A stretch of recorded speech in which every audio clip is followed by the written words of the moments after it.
It was supposed to be a night of celebration, the company's annual gala, where success, laughter, and just the right amount of indulgence filled the air.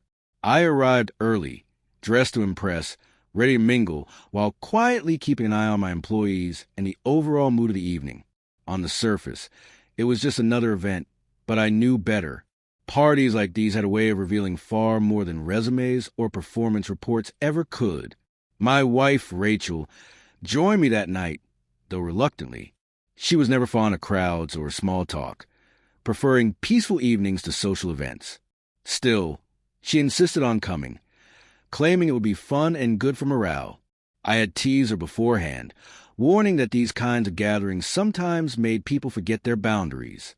She laughed it off. Maybe I should have known then how the night would turn. As the evening unfolded, the drinks flowed freely. Music, laughter, and chatter filled the grand ballroom. Employees snapped selfies, toasted their accomplishments, and congratulated one another. I moved through the crowd with practiced ease.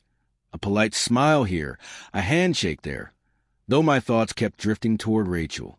Her smile looked off, distant somehow, though I couldn't quite put my finger on why. Then came the moment that changed everything. My boss, a man known for his charm and arrogance in equal measure, approached Rachel with a theatrical grin. In his hand, a small velvet box. He dropped to one knee in front of everyone, voice booming across the room. "Rachel," he said, grinning confidently, "will you marry me?" The laughter and music stopped cold. The entire room froze, eyes wide in disbelief.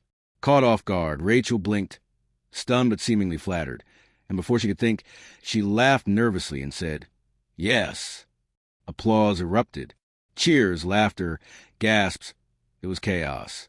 My stomach tightened, but I didn't flinch.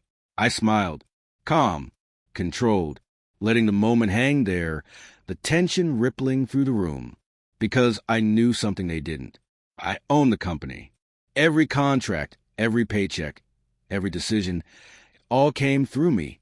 As the applause died down, my boss stood, beaming like a man who thought he just pulled off the grandest romantic gesture of his life.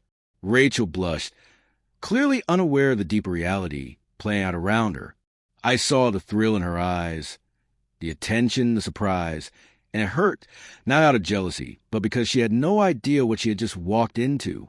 I stepped forward slowly, deliberately. The room fell silent again. "Congratulations," I said smoothly, voice steady, smile unbroken. "But I think we need to clear up one small detail." Every head turned. My boss's grin began to fade, confusion flickering across his face. "I own this company," I said evenly. "Every department, every contract, every signature, including the one you manage, ultimately answers to me." The words dropped like stones into a still pond. Gasps followed. Whispers rippled through the crowd. My boss's face drained of color as the reality of his mistake hit him. I didn't," he stammered.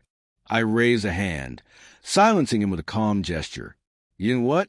Propose to my wife at my own event without realizing who you were talking to." My tone stayed cool, measured, ambitious, bold, maybe even reckless. The air in the room tightened. No one dared speak. Rachel's face turned pale, the flush of flattered surprise replaced by confusion and dread. The man she had just said yes to was, in that moment, reduced to an employee standing before his employer, while she stood beside the man who actually controlled everything. I didn't raise my voice. I didn't need to. Silence did the work for me. My boss mumbled something about a misunderstanding, about it being a joke. But the air had shifted. The romantic spectacle had become a lesson in hierarchy. Everyone in that ballroom understood, instantly and completely, where the power truly rested. The rest of the evening was subdued. Rachel apologized quietly, shaken by what had happened, realizing too late how easily perception could betray truth. My boss left early, pride shattered. The staff whispered among themselves, their laughter replaced by wary respect. What was meant to be a celebration of teamwork had transformed into an unspoken demonstration of control. Days later, my boss requested a formal meeting to apologize. He offered explanations, excuses, but it no longer mattered. The order of things had already been set in stone that night. Rachel, too, began to see what she had missed. That attention, when given blindly, can be dangerous. I thought about that gala often afterward. How quickly confidence could crumble. How authority, when tested, didn't need to shout to be felt. That night wasn't just a party anymore. It became a story of arrogance, misjudgment, and quiet dominance. And Rachel, still processing it all, finally understood what I had known all along. The real surprise of the evening wasn't the proposal. It was realizing exactly who held the cards. And in that room, it was me,